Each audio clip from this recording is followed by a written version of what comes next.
जय गुरु जी, शुक्राना गुरु जी, जय गुरु जी संगत जी। आपका बहुत बहुत स्वागत है गुरु जी के चैनल डिवाइन ब्लेसिंग्स ऑफ गुरु जी 777 पर।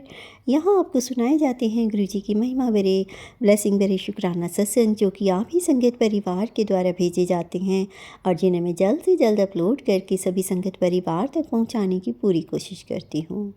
तो संगत जी, अगर आपका भी कोई शुक्राना सत्संग है जिसे आप सभी संगत परिवार के साथ शेयर करना चाहें, तो मेरे व्हाट्सएप नंबर 8700112613 पर अपनी रिकॉर्डेड वॉइस मैसेज के थ्रू या फिर टाइप मैसेज के थ्रू या फिर एक पेपर पर अपना शुक्राना सत्संग लिखकर उसकी फ़ोटो खींचकर भी अगर आप मुझे शेयर करते हैं तो मैं जल्द से जल्द आपका शुक्राना सत्संग शेयर करूँगी। संगत जी, आज का शुक्राना सत्संग मेरा अपना ही शुक्राना सत्संग है। एक्चुअली किसी अर्जेंट काम में फंसने के कारण थोड़ा ऑक्यूपाइड थी, तो मैं किसी का भी शुक्राना सत्संग शेयर नहीं कर पाई। और आज है शुक्रवार और 4 अप्रैल। तो संगत जी, गुरु जी का ये आदेश था मुझे कि आज शुक्रवार का शुक्राना कर। एक्चुअली कुछ ऐसी थॉट आई थी जिसके कारण गुरु जी ने मुझे ये शुक्राना सत्संग करने के लिए जोड़ दिया और मैं रात को बैठकर ये शुक्राना सत्संग कर रही हूँ। कल सुबह यानी 5 अप्रैल को मैं अष्टमी वाले दिन इसे अपलोड करूँगी। तो संगत जी, अभी मैं ये रिकॉर्ड कर रही हूँ, मंत्र जाप के साथ मैं शुक्राना सत्संग शेयर करना चाहूँगी। ओम नमः शिवाय, शिव जी सदा सहाय। ओम नमः शिवाय, गुरु जी सदा सहाय। ओम नमः शिवाय, शिव जी सदा सहाय। ओम नमः शिवाय, गुरु जी सदा सहाय।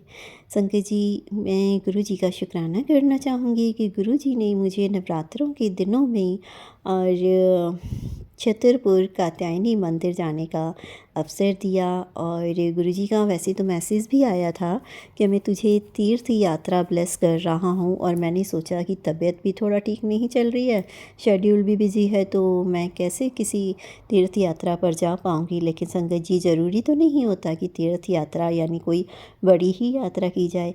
किसी भी अगर बड़े मंदिर या किसी सिद्धपीठ मंदिर भी अगर हम जा रहे हैं तो वो भी हमारी एक तीर्थ यात्रा ही है। तो संगत जी, कात्यायनी मंदिर जो है तो वो छतरपुर में है, और अचानक ही हमारा जाना बना हस्बैंड ने कहा चलो छतरपुर मंदिर चलते हैं। हालांकि मैं पूरी प्रिपेयर भी नहीं थी इस चीज़ के लिए, मुझे पता ही नहीं था कि मंदिर जाना है, और वरना मैं सूट डालती हूँ और मैंने ऐसे ही बस जीन्स वीन्स डाली हुई थी और मैं ऐसे ही चली गई थी। और अंदर से मन मेरा ऐसा हो रहा था कि दुपट्टा भी नहीं डाला हुआ मैंने, और मैं मंदिर कैसे जाऊँगी। और संगत जी, वहाँ जाके देखिए, हम लगे हुए लाइन में, आधे पौने घंटे बाद जाके हमारा नंबर आया। लाइन चली, एक्चुअली आधे घंटे तक तो लाइन नहीं चली, और जब लाइन चली तो वो लाइन कहाँ गई संगत जी, देखिए गुरु जी का और माता रानी का आशीर्वाद कि वो लाइन अंदर मंदिर में ना जाके वो लगी हुई थी लंगर के लिए, भंडारे के लिए। और जब हम जाने लगे तो उन्होंने कहा, हमने कहा दर्शन के लिए लाइन जानी है, तो उन्होंने कहा दर्शन के लिए तो ये लाइन है, ये भंडारे की लाइन है, लेकिन अभी आप यहाँ खड़े रहो, अभी हम बताएंगे तब जाना। तो मैं हस्बैंड को बोली, अब हम इतनी देर से तो वेट कर रहे हैं और अभी ये कह रहा है बताएंगे, और टाइम ज़्यादा हो गया है, अब पता नहीं हम दर्शन कर भी पाएंगे या नहीं, 9:30 तो बज रहे हैं, मंदिर बंद ना हो जाए। तो क्या पता माता रानी ने हमें भंडारे के लिए ही बुलाया हो। जब आ ही गए हो, कहते हैं जब आ गए हो ना, वो सेवादार बोले जब आ गए हो तो कर ही लो भंडारा भी, लंगर करके जाना। फिर मैंने कहा हाँ सही कह रहे हैं, मैंने कहा हम ऐसा करते हैं, इतनी देर से लाइन में लगे हैं तो क्या पता माता रानी ने प्रसाद ही खिलाना हो हमें अपना, तो चलो चलते हैं। फिर हम गए और वहाँ पर हमने लंगर प्रसाद हमें मिला, आलू की सब्ज़ी और पूरी, और बहुत ही टेस्टी, और ऐसा लग रहा था जैसे हम कचौरियाँ खा रहे हैं। तो मैंने वहीं पर माता रानी का बहुत बहुत बहुत शुक्राना किया कि संगत जी, अचानक मुझे भूख भी लगाई थी, और पता नहीं मेरे साथ तो ये होता ही क्या है कि सॉरी, जब भी मुझे भूख लगती है और मतलब मुझे या तो गुरु जी का या माता रानी का प्रसाद मिल जाता है, तो ये बड़ी कृपा है। ऐसे ही अपनी कृपा बनाए रखिएगा। तो माता रानी का मैंने शुक्राना करते हुए वो लंगर प्रसाद ग्रहण किया, बहुत ही अच्छा था। और मुझे वहाँ जाके लंगर प्रसाद ग्रहण करने का मौका मिला, इसके लिए भी मैंने गुरु जी का शुक्राना किया, क्योंकि उन्हीं का ये आशीर्वाद था कि नवरात्रों में माता के साथ मैं तुझे दर्शन दूंगा। तो संगत जी, वहाँ पर इतनी ज़्यादा भीड़ थी, लाइन थी कि मतलब 12 बजे के बाद भी नंबर नहीं आ पाता। तो फिर हमने सोचा, डिसाइड ये किया कि हम बीच में कभी आकर दर्शन कर जाएंगे, और हम बस बाहर से ही दर्शन करके और भंडारा खाकर आ गए। लेकिन फिर भी नवरात्रों में और गुरुजी ने माता रानी के मंदिर तक पहुंचाया, वहाँ की ब्लेसिंग दिलवाई, तो यही बहुत बड़ा उनका आशीर्वाद। शुक्राना गुरुजी, शुक्राना माता रानी जी।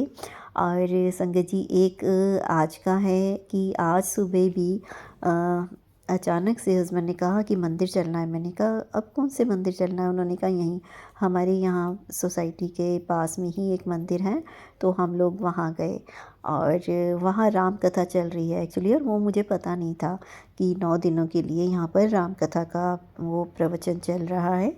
और मेरे हस्बैंड ने आज ही बताया कि टाइम है यहाँ सुबह 10:30 से 12 बजे का। बट हुआ क्या कि हम पहुँचे ही लेट थे, तो सिर्फ मंदिर के दर्शन करके आ गए। लेकिन मुझे शिवलिंग पर जल चढ़ाने का सौभाग्य प्राप्त हुआ। गुरुजी शायद यही चाह रहे थे, और उन्होंने वो करवाया, दर्शन करवाए माता रानी के।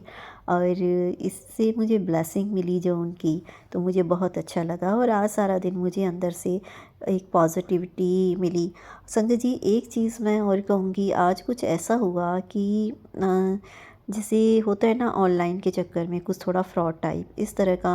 पर पता नहीं क्यों मुझे अंदर से ऐसा लग नहीं रहा था कि फ्रॉड होगा, क्योंकि जब सब कुछ गुरुजी के हाथों में है तो वो हमारे साथ कुछ गलत होने नहीं देंगे। और अगर ऐसा कुछ होता है तो गुरुजी खुद ही संभाल लेंगे। तो हालांकि मेरे पास उस टाइम कुछ ना होते हुए भी, और मुझे किसी की पेमेंट करनी पड़ी, मुझे किसी से लेकर करना पड़ा, और फिर भी मैंने वो काम किया। और उसके बाद भी वो काम मेरा हुआ नहीं। तो वो जिनसे मैंने वो काम कराना था, तो उन बंदों ने कहा कि हाँ जी हो जाएगा, ऐसा होगा वैसा होगा। मैंने कहा देखो, गुरुजी ने ये उनका आदेश था, मैंने इसलिए ये काम करना कर किया। लेकिन अगर ये नहीं हो पा रहा है, इसमें भी गुरुजी की कोई मर्जी होगी। मैं कुछ गलत करती नहीं, और महादेव मेरे साथ गलत होने देंगे नहीं, क्योंकि मेरे साथ कोई गलत करता है तो उसका मेरे साथ ही क्या संगत जी, ये तो सच है कि अगर ईश्वर के बंदों के साथ कोई कुछ गलत करता है ना, तो भले ही वो बंदा किसी को कुछ ना कहे, क्योंकि हमारे गुरुजी कहते हैं ना कि कोई तुम्हारे साथ गलत भी कर रहा है तो तुम उसके आगे कुछ मत कहो, उसे मत कुछ बोलो कि वो गलत कर रहा है। हो सकता है ये तुम्हारे ही कोई कर्म हो जिन्हें मैं तुम्हारे थोड़े से कष्ट में काट रहा हूँ, और इस तरह से तुम्हारे कर्म कट रहे हैं। और दूसरा, तुम्हारे साथ कोई गलत करेगा वो मैं होने नहीं दूंगा, तो तुम कुछ मत बोलो, तुम्हारा न्याय मैं करूँगा।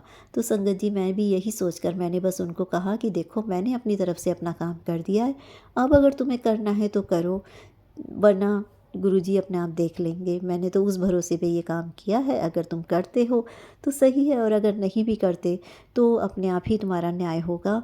क्योंकि महादेव मेरे ऐसे हैं कि किसी के साथ गलत होने नहीं देते, और उसी विश्वास पे मैं ये कर रही हूँ। बाकी तुम्हारी मर्ज़ी। और उसके बाद संगत जी, मैंने उनको ना फॉलो किया ना कुछ किया, पता नहीं क्यों। मतलब मेरे पास पैसे ना होते हुए भी उस टाइम पे मैंने किसी से लेकर दिया, फिर भी मुझे अंदर से कुछ, जैसे कहते हैं ना, एक सैडनेस जो आती है, थोड़ी देर के लिए उस टाइम पे आई थी। और उसके बाद से गुरुजी, जब मैं मंदिर होकर आई ना, उसके बाद से मेरा वो चीज़ ठीक हो गई। और उसके बाद से फिर मुझे ऐसा लगने लगा कि जो होगा अच्छा ही होगा। और मतलब शाम के टाइम से मेरे अंदर एक पॉजिटिविटी सी आई, और एक अपने आप से, जैसे कहते हैं ना कि एक सुकून सा मिलता है, एक खुशी सी मिलती है, वो चीज़ मुझे फ़ील हो रही थी। तो मुझे लगा ये तो गुरुजी का ही कुछ ब्लेसिंग मुझे मिल रही है। पता नहीं मेरे कौन से कष्ट कट रहे हैं, या किसी ने मेरे साथ कुछ गलत करने की कोशिश की, मतलब मेरे साथ कुछ फ्रॉड वगैरह, तो वो नहीं कर पाएंगे। तो गुरुजी मुझे ये साइन दे रहे हैं कि ऐसा कुछ नहीं होगा, और जो मेरे साथ कुछ ऐसा मनी फ्रॉड वगैरह करेगा तो उसका उसे फल मिलेगा, और वो खुद ही खुद मुझे मेरे पैसे वापस देगा, चाहे वो किसी भी तरीके से दे। एक्चुअली मेरे भी क्या हैं संगत जी, वो तो किसी और से मैंने लेकर दिए थे किसी काम के लिए, और वो भी गुरुजी के आदेश से। तो गुरुजी चाहेंगे तो जो काम करवाना वो होगा, नहीं चाहेंगे तो नहीं होगा। और ये हमें एक सबक भी मिलता है कि हमें इस तरह से कोई ऑनलाइन जो काम है ना, तो उसकी पूरी जांच परख करके ही वो काम करना चाहिए, क्योंकि दुनिया में बहुत फ्रॉड है। हालांकि जो होना होता है वो होकर रहता है, और हम नहीं जानते, क्योंकि किसी के चेहरे पर नहीं लिखा होता, कहीं नहीं लिखा होता। लेकिन ईश्वर हमें खुद ही ऐसे लोगों से बचाता है, और ये शायद किसी के लिए एक मैसेज गुरुजी देना चाहते थे, इसीलिए मेरा ये सत्संग शेयर करवाया है। और पता नहीं क्यों संगत जी, मुझे तो देखो एक स्माइल आ रही है सत्संग शेयर करते हुए भी। मुझे एक पॉजिटिव सी फीलिंग आ रही है कि हाँ, अगर ये ऐसा हुआ है ना, तो ये शायद किसी के लिए सत्संग करवाना चाहा संगत जी, गुरुजी ने, इसीलिए ये ऐसा हुआ। और वो मेरे साथ ऐसा कुछ गलत होगा नहीं, वो पैसे वापस आ जाएंगे। तो बस गुरुजी का शुक्राना करती हूँ कि उन्होंने ये पॉजिटिव थॉट डाली, मेरे से ये करवाया और मेरे ज़रिए ये काम करा के पता नहीं किसका संगत जी, वो किसी के सवालों का गुरुजी जवाब देना चाह रहे हैं या किसी को ये संदेश पहुंचाना चाह रहे हैं, किसको मैसेज देना चाह रहे हैं, तो गुरुजी ही जाने। क्योंकि गुरुजी की महिमा हम नहीं जान सकते, गुरुजी की महिमा गुरुजी ही जाने। तो मंत्र जाप के साथ में शुक्राना सत्संग ये अपना विराम देती हूँ और अगले शुक्राना सत्संग को शेयर करने की तैयारी करती हूँ। ओम नमः शिवाय, शिव जी सदा सहाय। ओम नमः शिवाय, गुरु जी सदा सहाय। मिलते हैं अगले शुक्राना सत्संग में। जय गुरु जी, शुक्राना गुरु जी।